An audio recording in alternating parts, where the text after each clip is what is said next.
Guys, I haven't made a video in a bit over a month and a half or so.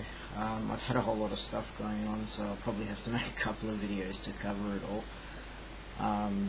Since the last time I posted, I've had a win with my histo surgery. Yay, finally.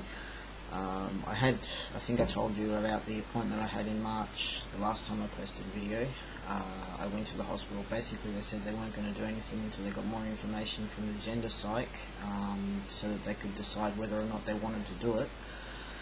So I got this letter, which basically just outlined my gender history and all the other stuff they wanted to know, and went back for another appointment to discuss it with the head of gynecology at the hospital at the beginning of this month.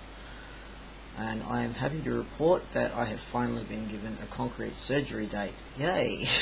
So I'll be getting my histo done on August the 17th of this year, which is finally, it's only taken them 2 years, but yeah, you know, I got it, so it's all good.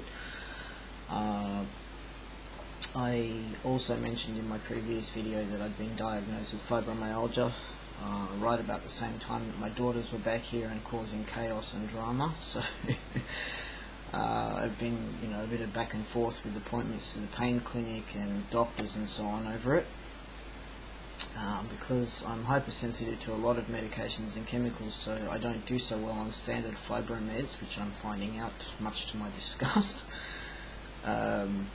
I was put on 30 milligrams of Cymbalta every day for a while. I was on that stuff for about 8 weeks, which was how long I was told it would take to settle down, but even after that length of time I was still basically sleeping 18 hours a day, and it was doing nothing for me at all. And then the other 6 hours I would be like laying on the couch and fighting to keep my eyes open, and it made no difference to anything like the pain levels or my mood, except that it made me pretty grumpy, so I ditched that shit because it was just no good. I started out on 4 different medications for it, but now I'm just basically on the painkillers because Cymbalta makes me sleep all the time. The Valium that I got, which was supposed to help me sleep at night, really did nothing except give me a hangover in the morning. And the other one I was on was Panadol Osteo, which did absolutely nothing at all. I know this because I took it for a couple of months and I didn't notice any difference between the time that I was on it and the time that I wasn't, and now that I've been off it again for almost the same length of time, again I've noticed no difference, so there's no point in taking it if I can't see any difference. So I do have one other option left to try for fibromeds that's currently available. I do have to go through the pain clinic for this one because it's not a standard dose. Because I have such serious hypersensitivity to a lot of chemicals, I have to start on a very, very small dose. The standard dose of this particular medication that they give is 75 milligrams or higher per day. I'll be starting on like 25 milligrams and see how that goes, because if I have a reaction to it, then we're going to have to stop. The stuff is called gabapentin. So yeah, given my history with particularly psychoactive drugs, I'm pretty reluctant to try it because anything that changes my brain chemistry usually ends up with pretty bad results. But for the time being, I'm just on the buprenorphine patches.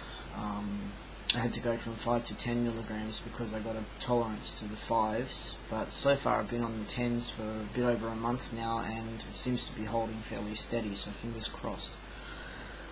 Not a whole lot of improvement in the pain, but at least it's not it doesn't seem to be getting any worse. So yeah, updates. Something else I've had happen recently.